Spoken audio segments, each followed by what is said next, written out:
যে শিৱসাগৰত সাম্প্ৰদায়িক সংঘৰ্ষ লগোৱা মানুহটোৰ নাম শৃংখল চলিহা, যে তাত কোনো ধৰণৰ সাম্প্ৰদায়িক শ্লোগান দিয়া হোৱা নাছিলে আৰু কাৰোবাক আক্ৰমণৰ কাৰণে কোনো অস্ত্ৰ শস্ত্ৰৰে তাত সজ্জিত হোৱা নাছিলে। এয়া মোৰ কথা নহয়, এয়া হৈছে শিৱসাগৰ আৰক্ষী প্ৰশাসনৰ কথা।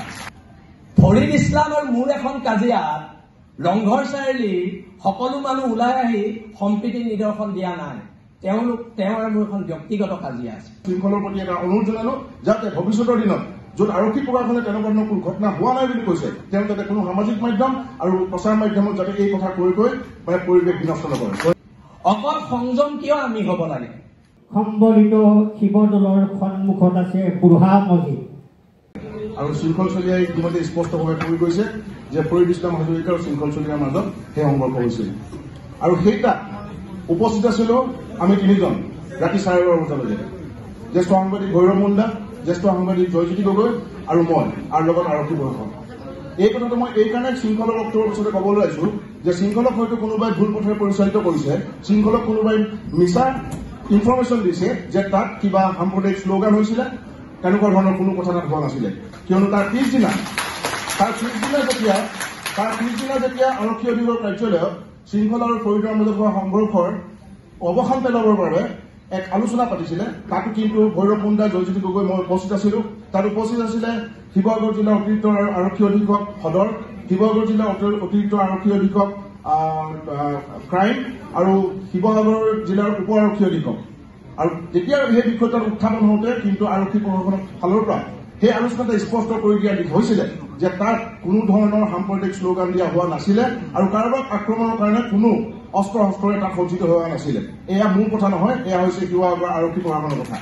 এই কথাটো মই কৈ দিয়াটো এইকাৰণে জৰুৰী বুলি ভাবিলো, নহলে ইয়াত উপস্থিত মানুহৰ মাজত কিছুমান মিছাৰ বাৰ্তা তেওঁলোকে লগত লৈ যাব পাৰে।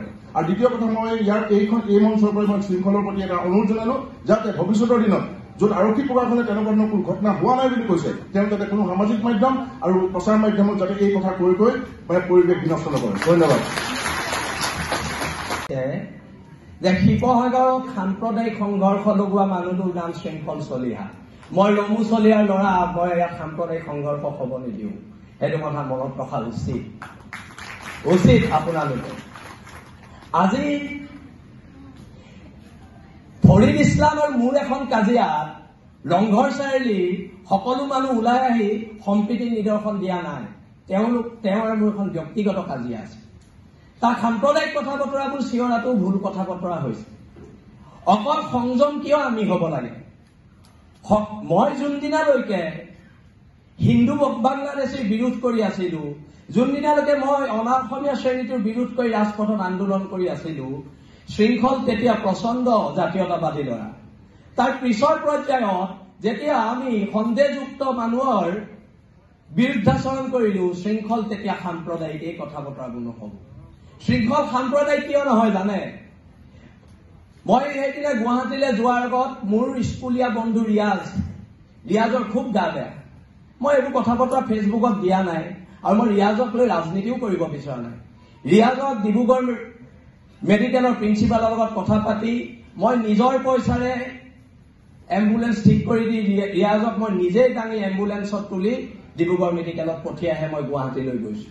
সেইটো হৈছে শিৱসাগৰৰ সমন্বয়। এই কথা বতৰাবিলাক চলিব। আমি কম, আমাৰ মনত ক্ষোভ আছে, আমি আমাৰ কথাবোৰ কম। আজি না কংগ্ৰেছৰ কাৰোবাৰ লগত মোৰ কথা বতৰা হৈছে, না বিজেপিৰ কাৰোবাৰ লগত কথা বতৰা হৈছে, না ৰাইজৰ দলৰ কাৰোবাৰ লগত মোৰ কথা বতৰা হৈছে। মোৰ কথা বতৰা হৈছে জাতীয়তাবাদৰ ওপৰত। মোৰ কথা বতৰা হৈছে অসম নামৰ মাজনী কেনেকে বাচিব তাৰ ওপৰত। এতিয়া খংবিলাক অকল বেলেগৰে আছে নেকি? আজি মনিৰুল ইছলাম বৰাক আপোনালোকে সোধক শৃংখল চলিয়া ঘৰ কেনেকে চলে। আজি যদি শিৱসাগৰ বিধায়কজনে কয় মই হিমন্ত বিশ্ব শৰ্মাৰ পৰা পইচা লৈছো, নিশ্চয়কৈ মোৰ ঘৰৰ মানুহৰ গাত লাগিব, মোৰ গাত লাগিব। শৃংখলে আজি এতিয়া কৈছে, শৃংখলে শিৱসাগৰত হিমন্ত বিশ্বৰ পৰা পইচা লৈ অসমৰ ইতিহাসৰ আটাইতকৈ কলংকিত মানুহজনক MLA বনাব লাগিছে। মই MLA বনাব পাৰিম নেকি? শিৱসাগৰ ৰাইজে MLA বনাব। মই পাৰিম নেকি কাৰোবাক MLA বনাবলৈ? আমি কাৰোবাক সমৰ্থন কৰিব পাৰিম, MLA বনাব নোৱাৰো নহয়। ইয়াত 1,20,000 30,000 ভোট আছে, সেই মানুহখিনিয়ে ডিচিশ্যন ল'ব। বাৰে বাৰে মোক যদি কৈ থাকে বিজেপিৰ দালাল মোৰ তাত আপত্তি আছে। শৃংখল চলিয়াই বিজেপিও নকৰে, কংগ্ৰেছো নকৰে। আমি জাতীয়তাবাদৰ কেঁচা তেজ খাই ইয়াত আছো। আমি ধৰ্মৰ আফিম খাই বহি থকা নাই। না মই হিন্দু, না মই মুছলমান, মই অসমৰ খিলঞ্জীয়া স্বাভিমানী অসমীয়া। সেইটো কথা সকলোৱে মনত ৰখা উচিত, যিসকলে আমাক এই ধৰণৰ কথা বতৰাবোৰ কৈ আছে। আজি প্ৰত্যেকটো ক্ষেত্ৰতে আজি এটা অভিযোগ আনিছে শিৱসাগৰ বিধায়কে যে শৃংখলে হিমন্ত বিশ্ব শৰ্মাৰ পৰা পইচা লৈ শিৱসাগৰত হিন্দু মুছলিম লগাবলৈ চেষ্টা কৰিছে। এনেধৰণৰ কথা বতৰাবিলাক গৰিহণাৰ যোগ্য হয় নে নহয়, ইয়াত বহি থকা ৰাইজে বিচাৰ কৰিব। মই বিচাৰ নকৰো, এইটো আপোনালোকে বিচাৰ কৰিব। কিন্তু যিটো মানুহে আজিলৈকে হিমন্ত বিশ্বৰ চাহটোকে গছকি পোৱা নাই, সেই মানুহটোক হিমন্ত বিশ্বৰ এজেণ্ট আখ্যা দিছে। সেইকাৰণে মই কথা বতৰাবিলাক স্পষ্টকে কৈছো, শিৱসাগৰত কাৰোবাৰ ৰাজনৈতিক লাভালাভৰ কাৰণে শিৱসাগৰত এনেকুৱা টুলুঙা আৰু সাম্প্ৰদায়িক কথা বতৰা হ'ব, সেইটোও হ'বলৈ দিয়া নহ'ব। কিন্তু সেইটো স্পষ্টকে আমি কৈ দিছো। কোনোবা এমএলএ হ'ব, কোনোবা মন্ত্ৰী হ'ব, আৰু তাৰ কাৰণে এনেকুৱা ধৰণৰ কথা বতৰাবিলাক ইয়াত কৈ থাকিব, হ'ব জানো? সেই কথা বতৰাবিলাকো কিন্তু নহ'ব। ইয়াত জ্যেষ্ঠসকল আছে। মই ইয়াত ৰায় দিবলৈ কোনো নহয়, ৰায় জ্যেষ্ঠসকলে দিব। মই এজন ক্ষুদ্ৰ মানুহ, মই ইয়াৰ ৰায় দিয়াৰ মোৰ কোনো অধিকাৰ নাই। সকলো মোতকে প্ৰায়খিনি মানুহে জ্যেষ্ঠ, তেওঁলোকে ৰায় দিব। কোন সাম্প্ৰদায়িক হয়, কোন সাম্প্ৰদায়িক নহয়, এই কথা বতৰাবোৰ তেওঁলোকে ৰায় দিব। আজি যদি বাংলাদেশী খেদিবলৈ যাওঁতে, সন্দেহযুক্ত মানুহখিনি খেদিবলৈ যাওঁতে এজন মানুহে থিয় হৈ কয় মই নিদিওঁ ইয়াৰ পৰা যাবলৈ, বাংলাদেশী হলেও থাকিব লাগিব, তেতিয়া সম্প্ৰীতিবিলাক কোনে নষ্ট কৰিছে? সম্প্ৰীতিবোৰ তেতিয়া কোনে নষ্ট কৰিছে? এই প্ৰশ্নবোৰতো উত্থাপন হ'ব লাগিব। এই প্ৰশ্নবিলাক কিয় উত্থাপন হোৱা নাই? বাৰে বাৰে আমাক কৈ আছে আমি শিৱসাগৰত হিন্দু মুছলমানৰ কাজিয়াৰ এক পৰিৱেশ সৃষ্টি কৰিছো। আমিতো এনেকুৱা পৰিৱেশ দেখা নাই শিৱসাগৰত।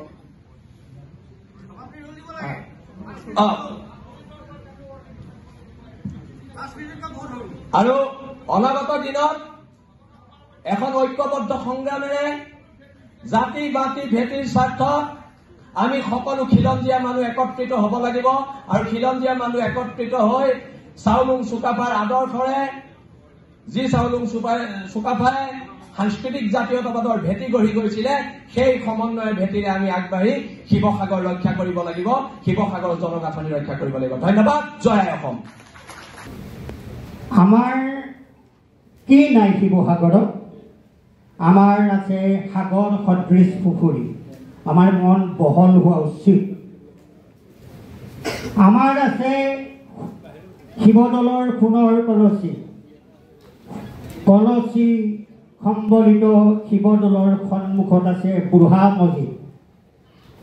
আমাৰ আছে মন্দিৰ, আমাৰ আছে মছজিদ, আমাৰ আছে গুৰুদ্বাৰ, আমাৰ আছে দিখৌ, আমাৰ আছে দিচাং, আমাৰ আছে দৈকা, আমাৰ আছে দিখৌমুখ, আমাৰ আছে দিচাংমুখ। ৰূপৰ জ্যোতিপ্ৰসাদ আগৰৱালাই শিৱসাগৰৰ ভাগিন, কোঁৱৰপুৰৰ কিৰণময়ীৰ পুত্ৰ, মহান অসমীয়া। জীৱনে মৰণে মই অসমৰ অসমীয়া বুলি কোৱা কথাৰ সাগৰ চৈয়দ আব্দুল মালিক আমাৰ জোঁৱাই, শিৱসাগৰৰ জোঁৱাই, ঠাই আলিৰ জোঁৱাই। বহু কথাই ক'ব পাৰি। বৰ্তমান যিবিলাক হৈ আছে, যিবিলাক সামাজিক মাধ্যমত দেখি আছো, যিবিলাক কথা বতৰা দেখি আছো, সেইবিলাকে আমাৰ অন্তৰত বৰ আঘাত দিছে। আঘাত দিছে এই কাৰণেই যে আমাৰ যি প্ৰজন্ম, আমাৰ মাজলৈ চামে চামে যিসকল প্ৰজন্ম আহিছে, সেইসকলে আমাৰ কথা কাণ্ড দেখি, আমাৰ ব্যৱহাৰ দেখি কি ভাবিছে আৰু তেওঁলোকে ভৱিষ্যতে কি হ'ব? তেওঁলোক ভৱিষ্যতে ভাল শিৱসাগৰীয়া হ'বনে, ভাল অসমীয়া হ'বনে, ভাল বিশ্ব নাগৰিক হ'ব? সেয়ে মোৰ অনুৰোধ, শিৱসাগৰ আমাৰ, আমি শিৱসাগৰৰ, আমি বুলি কওঁতে জাতি ধৰ্ম বৰ্ণ নিৰ্বিশেষে অসমৰ পৰা যিসকল আহিলে, বিদেশৰ পৰা হিন্দু হওক মুছলমান হওক যিসকল আহিলে, যিসকল এতিয়া ভাৰতীয় নাগৰিক সেইসকল অসমত থাকিলে অসমীয়া হ'ব, বিহাৰত থাকিলে